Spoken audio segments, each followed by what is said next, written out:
In Mark chapter 16, from verse 17, it said, these signs shall follow them that believe. In my name, he said, they shall cast out devils. Now, men don't command spirits unless you are working with a superior spirit. And so when you speak and spirits obey you, it means you are not a man. There is something bigger than a man working with you or within you. He said you will cast out devils. Number 2, he said they will speak with new tongues. Number 3, he said if they drink any deadly thing, how can you cause something deadly and you say men should drink it?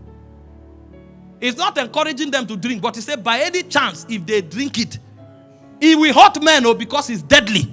But he said it will have power over you. And he said they shall tread upon scorpions and serpents, and it shall by no means hurt them. This is the first definition of a witness. It doesn't matter if you were part of them. It doesn't matter if everywhere is dark. Just come with power. When God called Moses, he was in Egypt before. But when Moses returned, it's not his clothes he changed. He wore something else.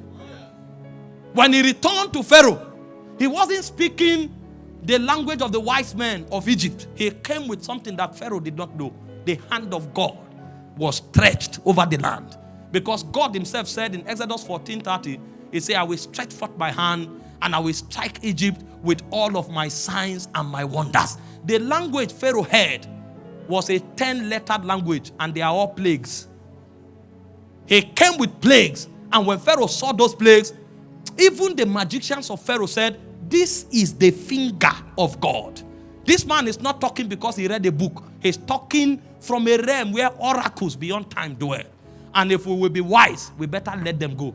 And the point came, Pharaoh woke up early in the morning and said, go, pack everything about you. While they were going, Pharaoh changed his mind again. The power had not finished. When he was chasing Moses, the Bible said the ground began to choke their wheels. Their horses couldn't move. Something happened that nature began to align with the forces of Moses. And when Moses came before the Red Sea, there was no technology of boats. In those days, nobody ever crossed a river. If you meet a river, go back. Go and look for a mountain. Because there was no intelligence by which mortals could walk across waters. And Moses came and stretched his rod. And the Bible said with the blast of his nostrils, he parted the Red Sea.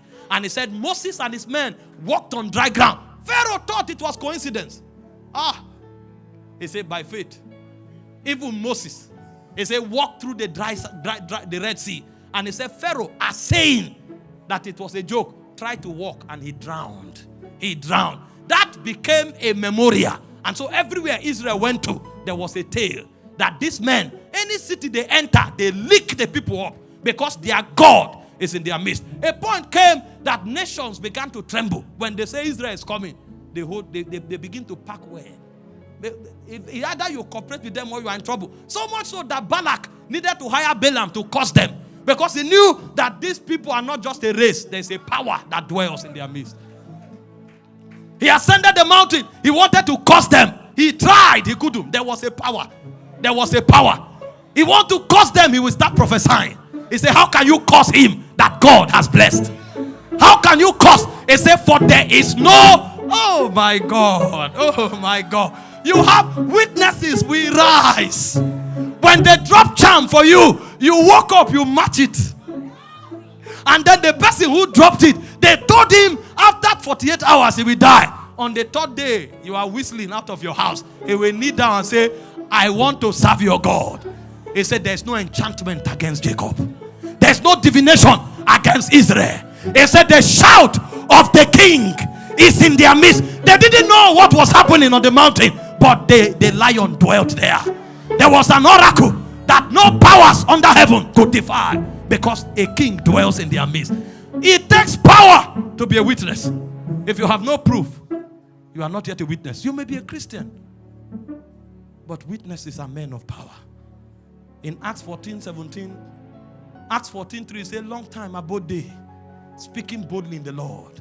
He said, the Lord confirming the words of his grace, granting that signs and wonders be done by their hands. Every time you find witnesses, there are supernatural elements. Those supernatural elements come to validate them that these ones are ambassadors of another aeon. They came from another age. They are citizens of another civilization. The words they speak, they are oracles of an ancient spirit. And if you assume that what they are saying is English, touch them. He said, touch not my anointed. Do my prophets no harm. He said, when they walked from city to city, God thundered over them. Touch not, touch not. These are witnesses. Oh, my heart is burdened. Because I want to see the powers of the ancients. What happened to us that no man can speak again and the son will obey? What happened? What happened? How did Moses part the Red Sea? What happened? What happened? That a man can walk into the strongest civilization of his time. You don't dare Pharaoh. Pharaoh was called a god. He's a sun god. You don't appear before Pharaoh. You are in trouble. But a man came with his staff and said, let my people go, that they may serve me. And one man can destroy a whole civilization. There was an economic system. There was a military system. The architectures of human intelligence were there. But it came with a power that had no regard for human protocol. What happened to us? No wonder David cried. He said, I want to see your glory as I saw it in the tabernacle. There's something we must hunger for. It's the power of the ages to come. We are naked without power. We didn't come here to talk. We came here to show a dying world that there's a God called Alpha Omega. He was, he is, and he is to come. We came here to tell the world that we don't depend on the government formed by men. Rather, he said the government shall be upon his shoulder. We came here to announce to a world that there is something that is eternal that we carry on our shoulders. Because when we cry, spirits move. Ha! Hey, ha! Ha, ha, ha.